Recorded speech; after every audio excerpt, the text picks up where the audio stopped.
Podcast del INCAP.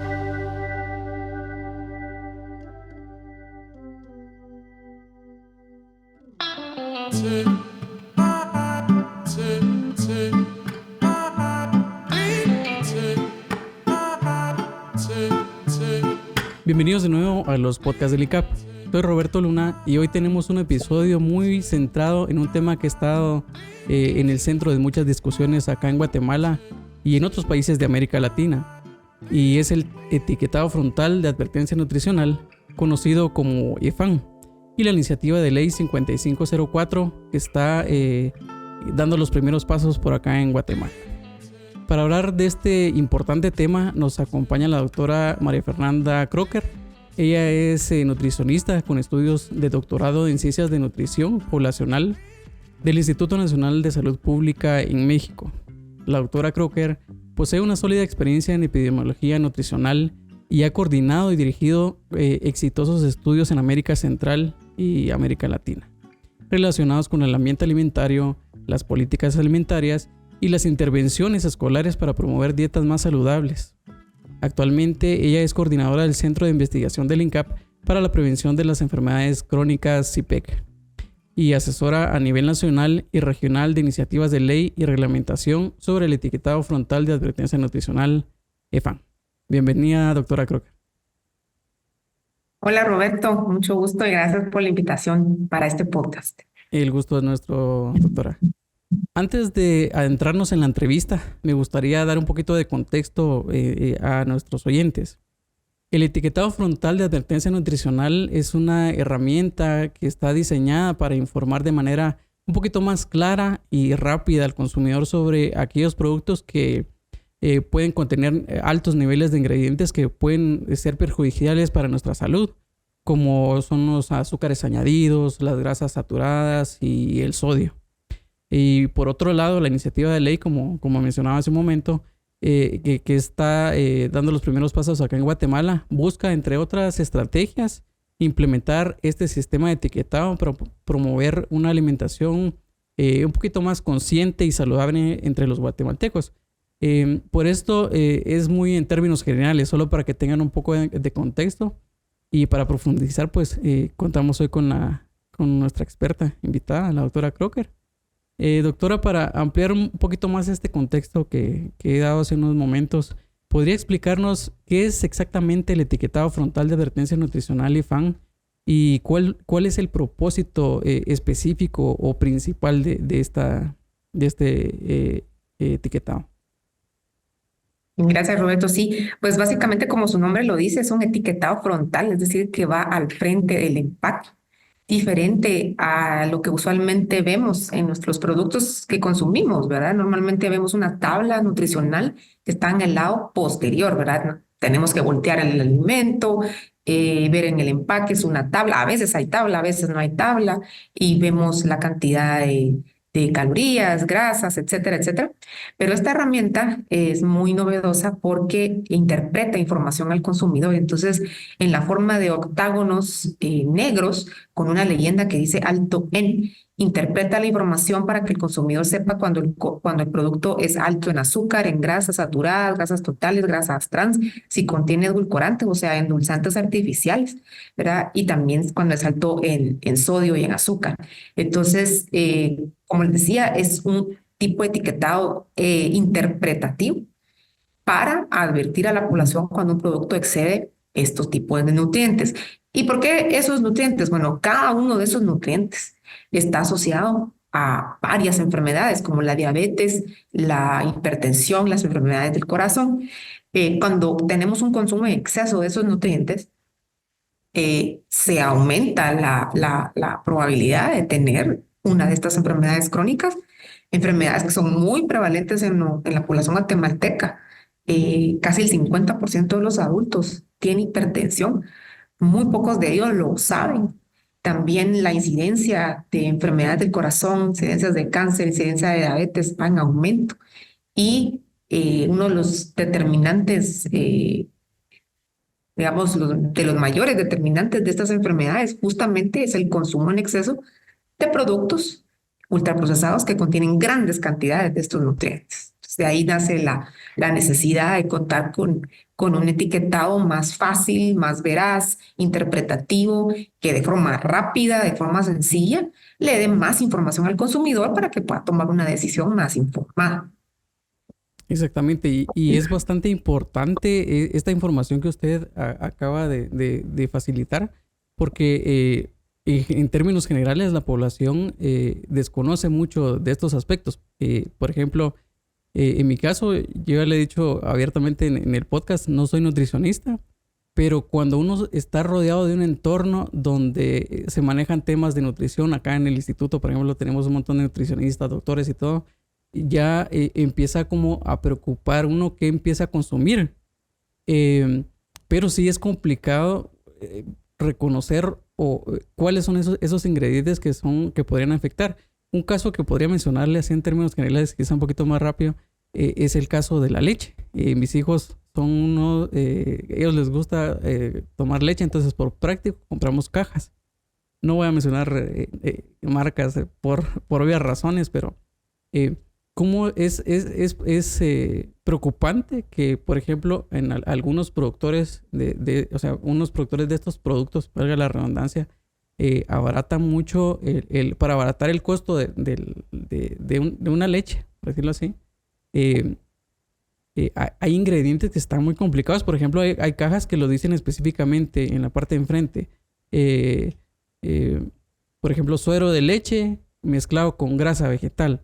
Entonces yo me puse a comparar distintas clases y ya me puse a ver un poquito la etiqueta, pero uno como no es experto a veces cuesta. Entonces lo que veo yo es sodio, grasas saturadas y entre algunas cosas. ¿Y qué dice? ¿Qué tan cierto es que es leche de verdad? Entonces esto lo hago como introducción a la siguiente pregunta, porque pienso que la educación respecto a este tema de la población en general juega un papel bastante importante. Entonces, para usted, ¿qué papel juega la educación alimentaria en complemento con el EFAM para promover una alimentación un poco más saludable? Sí, eso es súper importante. La educación alimentaria debe acompañarse de una política como estas. Pues, las personas deben saber cómo usar el etiquetado mejor, por ejemplo, cómo comparar productos y obviamente darles los incentivos y la información para que puedan escoger otro tipo de alimentos más saludables. Hay que conocer la diferencia entre un alimento que no es procesado o está mínimamente procesado a uno que es ultraprocesado.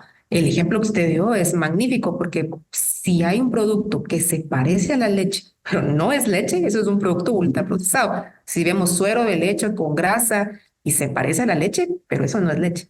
Hay leches, por ejemplo, las leches pasteurizadas, la leche 100% de origen animal, pero que en el ingrediente dice leche de vaca 100%. Ese es un producto que proviene directamente del animal. No es un producto ultraprocesado. Está empacado, pero no es ultraprocesado. Entonces, por ejemplo, este tipo de productos no llevarían sello porque no son productos procesados ni ultraprocesados. Pero si un producto como el que usted mencionó, grasa vegetal más suero de leche y además adicionan sal, azúcar para que parezca leche, eso es un producto ultraprocesado que debería estar sujeto a la reglamentación, o sea, a los sellos que le corresponden, si obviamente exceden los niveles recomendados por la Organización Panamericana de la Salud. Entonces, sí, definitivamente tiene que haber mucha educación y también lo que busca el EFAN es también regular ciertos aspectos de los empaques que producen confusión.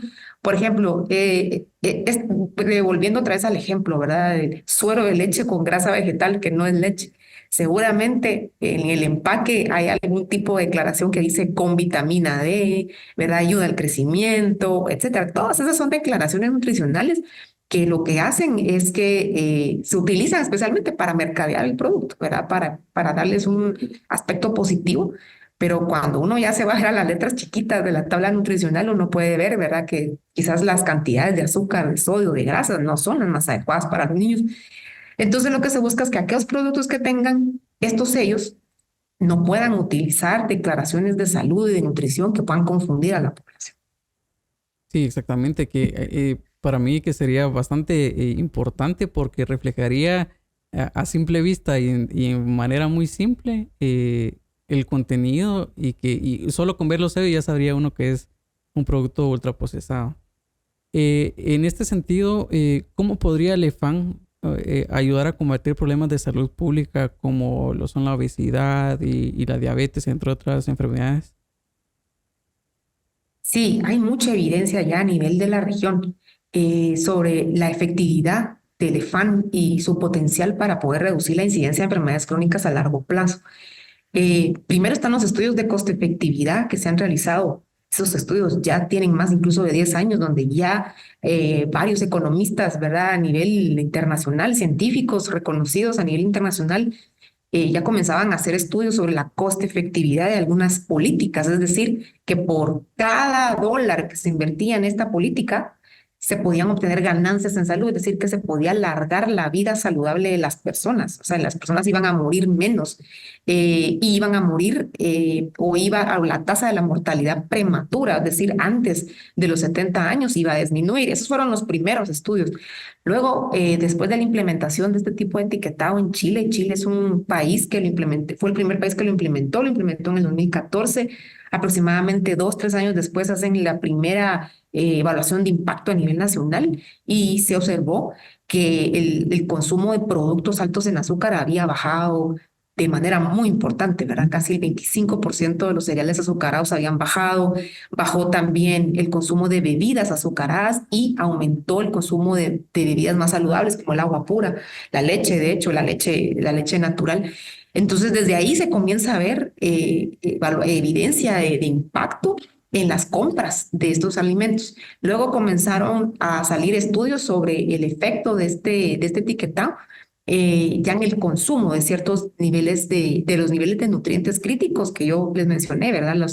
El sodio, el azúcar, etcétera. Y también se observó que había un efecto importantísimo, ¿verdad? Había disminución. Y actualmente me parece que en México y en Chile también están haciendo más estudios sobre cómo esto puede cambiar trayectorias de la malnutrición, es decir, que puede reducir las prevalencias de sobrepeso y obesidad. Estos son estudios muy nuevos, aún no publicados, pero que se están haciendo. Algo bien importante es que al implementar una iniciativa de estas, uno no puede esperar que los cambios se den en 5 o 10 años. Estamos hablando de cambios a largo plazo. La epidemia de la obesidad no se dio en 10 años, es una cuestión que se ha acumulado a través de 3, 4 décadas, ¿verdad? Entonces también una política que es efectiva va a tardar su tiempo también en producir cambios. Y lo que algunos estudios han revelado es que los cambios más importantes va a ser en la generación que va a crecer en un entorno alimentario más sano, o sea, los niños. Los niños van a crecer conociendo más el verdadero valor nutricional de los productos y estos a su vez en su vida adulta, se esperaría que la incidencia de estas enfermedades sea menor. Excelente. Y hablando de cambios, tomando en cuenta estos países que mencionó, México y Chile, ¿qué impacto cree usted que podría tener el EFAN aquí en la salud pública en Guatemala a corto o largo plazo? Sí, pues básicamente son estos efectos que ya se vieron en otros países, es lo que nosotros esperaríamos acá, que las personas comiencen a tomar decisiones más saludables, es decir, que elijan los productos con menos sellos. Eso quiere decir que las personas van a empezar a consumir menos cantidad de nutrientes críticos en exceso, porque lo que hemos probado ahorita es que las personas sí lo pueden utilizar para eh, elegir opciones más saludables. Al elegir opciones más saludables se puede disminuir la incidencia de enfermedades crónicas como la diabetes, la hipertensión. Es decir, la evidencia que hay a nivel internacional es lo que nos está apoyando en decir, bueno, en proyectar, bueno, estos son los cambios que se están dando en otros países. Entonces eso también sería positivo para Guatemala. Algo también súper importante que se está dando a nivel de Latinoamérica es que la industria de alimentos está buscando reformular sus productos y producir productos más saludables. Es decir, que tendrían menos sellos, ¿verdad? Entonces, la industria alimentaria también está haciendo una importante labor en reformular para evitar estos sellos y entonces los productos van a contener menos cantidades de sodio, de azúcares, de grasas, que también van a tener beneficios bien importantes para la salud de la población. Ok, excelente determinación. De qué, y ya cambiando un poco más en contexto ya de Guatemala, ¿de qué trata la iniciativa de ley 5504 y cuál es su estado actual en el proceso legislativo? Sí, bueno, esta es una iniciativa de ley que se presentó desde el 2018, se presentó por el Frente Parlamentario contra el Hambre. En ese entonces es una iniciativa que caminó muy poco durante los últimos años, pero fue con el cambio de gobierno en este año, en donde muchas iniciativas que habían estado como engavetadas o rezagadas en el Congreso de la República se reactivaron. Y esta es una de ellas. Más o menos a finales del mes de febrero y a principios del mes de marzo, de manera muy rápida, pasó en primera y segunda lectura. Está apenas ya esperando la tercera lectura y aprobación final. Y esta iniciativa de ley se llama Promoción de la Alimentación Saludable, que busca justamente implementar un sistema de etiquetado frontal al frente del empaque. Busca también regular publicidad engañosa en los productos ultraprocesados, es decir, que todos los productos que tengan sellos, ¿verdad? No pueden ser publicitados especialmente para niños, es decir, los productos que la publicidad se dirigía hacia niños ya no lo podrían hacer porque se considera que es una publicidad engañosa. También busca regular las declaraciones de salud, ¿verdad? Y de nutrición que vienen en los empaques para eliminar ese factor confusor hacia el consumidor. También busca que las escuelas comiencen a elaborar en su currículo nacional base elementos de educación alimentaria, de promoción de la vida saludable, que los niños desde muy pequeños, desde las aulas, conozcan qué es una alimentación saludable y la importancia de ello, entre otras cosas, ¿verdad? Entonces es una iniciativa que busca de alguna manera hacer que los entornos, es decir, los ambientes alimentarios sean más saludables, desincentivar el consumo de productos ultraprocesados con alto nivel de nutrientes críticos y a la vez pues incentivar también que haya una producción de alimentos más saludables. Sí, definitivamente algo bastante importante para tomar en cuenta y informarse, ¿verdad? ¿Hay algunas otras leyes vigentes que permitan promover alimentación saludable en Guatemala? Bueno, realmente esta sería como la pionera, digamos, que busca Ok. atacar, digamos, a nivel del ambiente alimentario el problema de las enfermedades crónicas. Existen otras iniciativas que ya han sido aprobadas, por ejemplo, la ley de alimentación escolar, que busca también que los niños tengan una dieta más adecuada en las escuelas públicas del país. La iniciativa 5504 trata de vincularse también con la alimentación escolar y le da fuerza a la ley de alimentación escolar. Quizás esa es la ley, ¿verdad?, que más apoya, por decirlo así, la promoción de alimentación saludable en Guatemala. Ok. Desde su experiencia, doctora, ¿cuál ha sido la reacción del sector alimentario y de la industria frente a esta iniciativa? ¿Ha mostrado apoyo o ha habido resistencia? Bueno, hay un sector productor de alimentos que yo creo que tiene la buena voluntad de hacer cambios y la buena voluntad de, de promover una alimentación más saludable. Ahora hay otro sector que se ha opuesto completamente a la iniciativa de ley. Esto no solamente ha pasado en Guatemala, ha pasado en todos los países que han aprobado y que han intentado aprobar este tipo de iniciativas. Es decir, la misma resistencia que vemos en Guatemala se vio en México, en Chile, en Perú, en Uruguay, en todos los países donde ya se aprobó esta ley. Y normalmente uno de los argumentos más comunes, ¿verdad?, es cómo esto va a afectar a la economía, a los costos de alimentos, ¿verdad?, que no es una medida que tiene evidencia. Pero lo que sabemos hasta el día de hoy es que tiene muchísima evidencia que lo apoya. Realmente la evidencia es contundente. En Guatemala, hay estudios en Guatemala, en El Salvador, en Costa Rica, toda la región latinoamericana, en que es una medida costo efectiva y que sí la entiende la población. La población la utiliza, la entiende niños, la entiende poblaciones con bajos niveles educativos. Es decir, todo ha estado muy estudiado. De hecho, está estudiado el color, la leyenda, la posición, por qué un octágono y no un triángulo. Todo eso hay Ujú. muchísima evidencia que lo apoya, ¿verdad? Lamentablemente la industria alimentaria dice que no hay suficiente evidencia, hay cualquier cantidad de evidencia y cada día se acumula más. Otro argumento es lo de los costos que yo le mencionaba, ¿verdad? Que se va a encarecer la canasta alimentaria, etcétera. En ningún país de la región, ya en los 7 países que han aprobado esta iniciativa con los sellos de advertencia, en ningún país se ha visto que haya habido más inflación debido a la implementación de este etiquetado, tampoco se ha visto pérdidas de empleos, ni cambios, no hay cambios en la economía. Es decir, es una iniciativa que no va a afectar la economía y hay que entender algo, la economía es afectada cuando hay una pérdida de la productividad en la población. Las enfermedades crónicas es uno de los determinantes más importantes de la pérdida de la productividad de la población.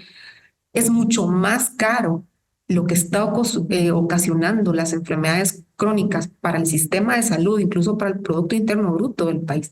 Si hay más gente enferma, hay más ausencia laboral, hay más pérdida de productividad, hay discapacidad y eso le cuesta al Estado, le cuesta a las empresas.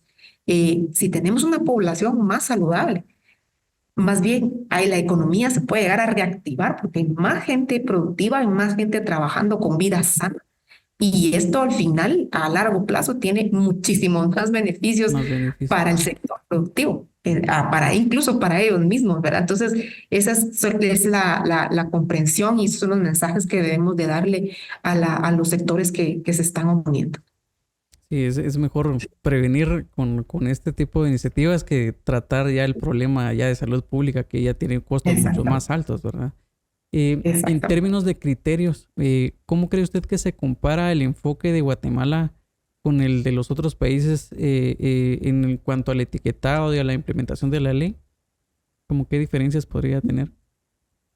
Sí, bueno, sí hay ciertas diferencias de país en país porque cada país ha tenido diferentes criterios, por ejemplo, cuándo definir cuando un producto es alto en, ¿verdad? O tiene exceso de azúcar o de sodio, por ejemplo, que esas son las diferencias más importantes. Afortunadamente ya existe un perfil de nutrientes que fue recomendado por la Organización Panamericana de la Salud justamente para tratar de homogeneizar ese criterio y que los países pudieran utilizar esos criterios para no cambiar esos umbrales o esas decisiones de país a país. Algunos países han utilizado el criterio de la Organización Panamericana de la Salud. Otros países han sido un poquito más laxos, por decirlo así, ¿verdad? Los umbrales son un poquito más altos, pero depende mucho del contexto del país, de las negociaciones que se hagan, de quién son los que se sientan a la mesa a realizar estas leyes. Por eso se ven estas diferencias, ¿verdad? Pero en general vemos en la gran mayoría de ellos, excepto en Brasil y Canadá, es un octágono negro con la leyenda alto en México, por ejemplo, en México, Uruguay, me parece que hay otro país, en Colombia, en lugar de alto en, se dice exceso de, ¿verdad? Pero eso es por evidencia local que permitió determinar que la palabra exceso de se entendía mejor que alto en, por ejemplo, ¿verdad? Entonces, como había evidencia de eso, por eso el país decidió ir por ese tipo de sello, ¿verdad? Entonces, como le digo, son diferencias, pero al final se está trabajando a través de un sello de advertencia. Ok, excelente. Eh, ya para ir casi cerrando la entrevista, ¿qué desafíos cree usted que enfrenta Guatemala para la implementación del EFAN y cómo cree que podría superarlos? Esa es una excelente pregunta y casi nadie habla de eso. Bueno, ¿cuál es el desafío una vez se apruebe? ¿Cuál es el desafío cuando se implemente?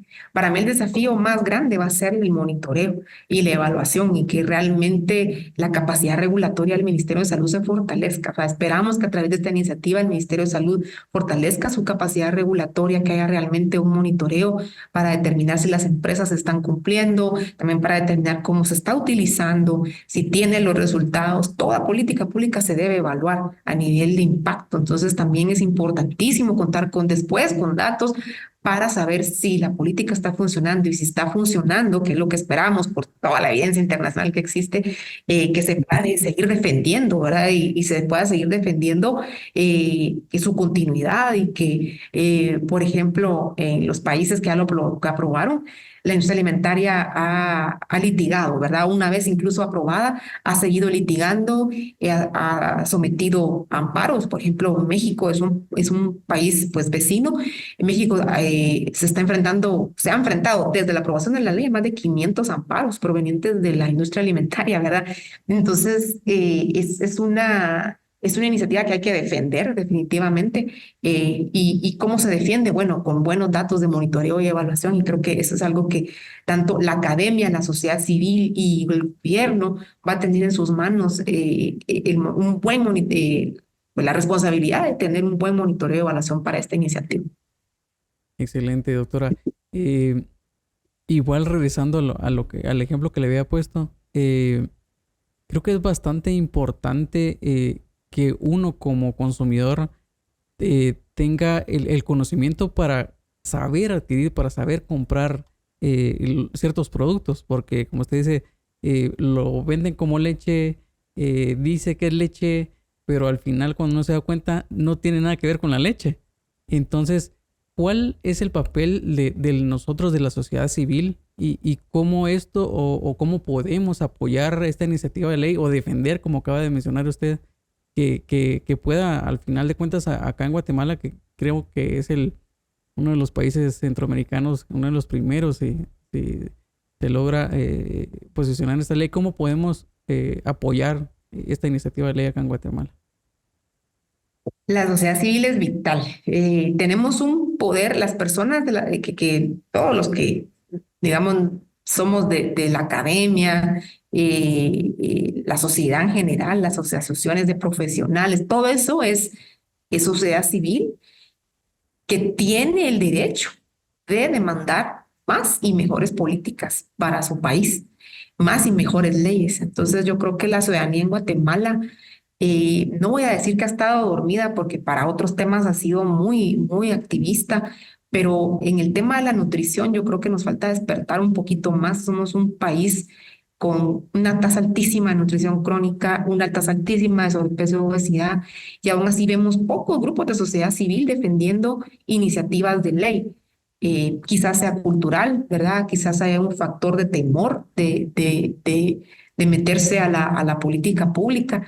Sea cual sea la razón, creo que ahora a través de las redes sociales han habido muchas personas que se han lanzado a apoyar la iniciativa. Ha sido de una forma muy orgánica. Uno ve, por ejemplo, videos en TikTok, en la plataforma X, comentarios de la población muy positivos a través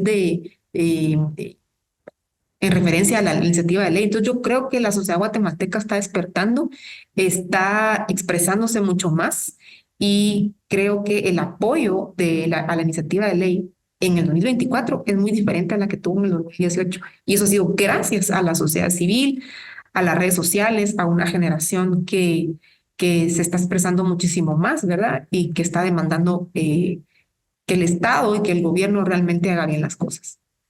Excelente, doctora. Y finalmente, ¿qué mensaje le gustaría enviar a los consumidores guatemaltecos y sobre todo a los responsables de formular las políticas sobre la importancia de este etiquetado o del EFAN tiene para nuestro país? Sí, bueno, yo el mensaje que tengo para la población en general es que tenemos todo el derecho a estar más informados. Tenemos el derecho de tener un ambiente alimentario más saludable, de tener un sistema productor de alimentos más saludables, que esta iniciativa de ley está basada en evidencia científica. Hay una mesa técnica de muy alto nivel con más de 10 instituciones preocupadas por la salud pública, que se ha dedicado por años, ¿verdad?, a fortalecer esta iniciativa, a defenderla. Y entonces es una política basada en evidencia.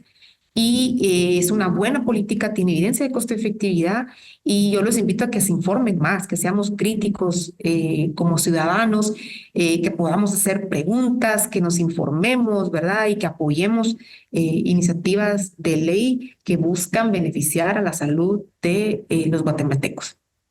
Doctora, como punto final, ¿existe en la página del ENCAP o dónde podemos encontrar más acerca de la iniciativa de ley 5504 y sobre todo del EFAN? ¿Dónde podríamos encontrar o dónde podríamos abocarnos para buscar más información? Sí, justamente en la página del INCAP hay un repositorio de documentos. Ese es le llamamos la caja de herramientas sobre FAN. Las personas pueden bajar bastante información de ahí, ¿verdad? Está la iniciativa de ley y otros documentos importantes. También en la página de la Organización Panamericana de la Salud pueden ver un resumen de la evidencia en Guatemala, donde demuestra que el EFAN es efectivo para que las personas puedan tomar decisiones más saludables. Es un estudio que se realizó el INCAP y la OPS, y eso lo pueden encontrar en la página de la OPS también. Entonces hay mucha evidencia, como les decía, y lo pueden bajar fácilmente en línea. Excelente, doctora. Yo creo que sí escuché también o vi en las redes sociales del instituto también esto sobre la caja de herramientas. Entonces, por ahí también pueden ir a buscar. Bueno, doctora, muchas gracias por compartir todos sus conocimientos y perspectivas sobre este tema tan crucial e importante. Yo creo que ha sido una conversación muy enriquecedora. Muchas gracias por haber aceptado la invitación para compartirnos este contenido tan importante. Gracias, Roberto. Un placer de acompañarlos. Okay, y muchas gracias a ustedes. Así es como terminamos este podcast. Gracias por sintonizarnos. Recuerden, la información es clave para tomar decisiones saludables. Hasta la próxima. Un programa realizado por el Instituto de Nutrición de Centroamérica y Panamá, INCAP.